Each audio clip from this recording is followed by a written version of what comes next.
Guys, আমি বিশ্বজিৎ দে বলছি। বিশ্বজিৎ দে চ্যানেলটাকে অবশ্যই সাবস্ক্রাইব করবেন, লাইক করবেন। আজকে যে ভিডিওটা বানাচ্ছি সেটা হচ্ছে যে KKR-কে নিয়ে, ঠিক আছে। KKR যেন ভুল করেও ক্যামেরন গ্রিনকে না ছাড়ে, ঠিক আছে। ক্যামেরন গ্রিন, রিঙ্কু সিং, কেন ইন্টারন্যাশনাল এদের থেকে ভালো প্লেয়ার নেই পুরো ওয়ার্ল্ডে। ইন্টারন্যাশনাল, ঠিক আছে, ওয়ার্ল্ডে এদের থেকে ভালো প্লেয়ার নেই। রিঙ্কু সিংকে যাতে না ছাড়ে, আর যাতে ক্যামেরন গ্রিন, তারপরে ফিন অ্যালনকে না ছাড়ে, ঠিক আছে। কেন ভেঙ্কি মাহেশ্বর মানে একদম গাধা মতো সিলেকশন করে, ঠিক আছে। আমি জানি ও গাধার মতো সিলেকশন করে। গৌতম গম্ভীর এসেছিলো বলে ভালো ভালো প্লেয়ারকে সিলেক্ট করেছিল, ঠিক আছে। নাহলে গাধার মতো সিলেক্ট করে, ঠিক আছে। ও সূর্যকুমার যাদবকে বেঁচে দিল, তারপরে সুমন গিলকে বেঁচে দিয়েছিল, ঠিক আছে।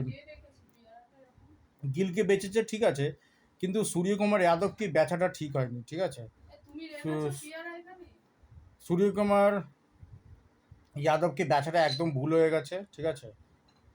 তো বর্তমানে যে টিমটা আছে খুব ভালো আছে, এখান থেকে বাদ দিতে পারে, রমনদীপ সিংকে বাদ দিতে পারে, ঠিক আছে। আর অজিঙ্ক্য রাহানেকে মাস্ট বাদ দিতেই হবে, ঠিক আছে। ঠিক আছে, অজিঙ্ক্য রাহানেকে অবশ্যই বাদ দিতে হবে, ঠিক আছে।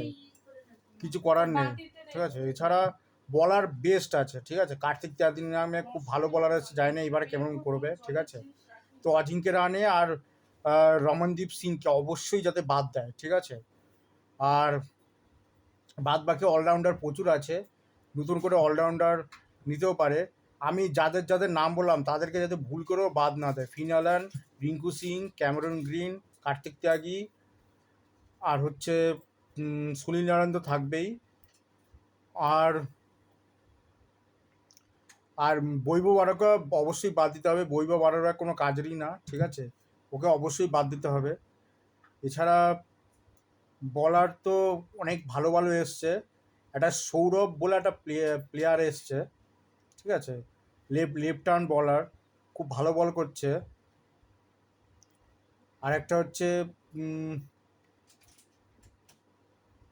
আর বরুণ চক্রবর্তীকে যাতে অবশ্যই রাখে, ঠিক আছে, না ছাড়ে যাতে ওকে।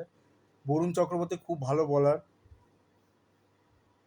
এই এই এই প্লেয়ারগুলোই খেলবে, এর বাইরে তো খুব একটা, যদি ভালো কোনো ট্যালেন্টেড প্লেয়ার আসে তাহলে তো তাকে নিতেই হবে। তো বিশ্বজিৎ দে চ্যানেলটাকে অবশ্যই সাবস্ক্রাইব করবেন, লাইক করবেন। ধন্যবাদ।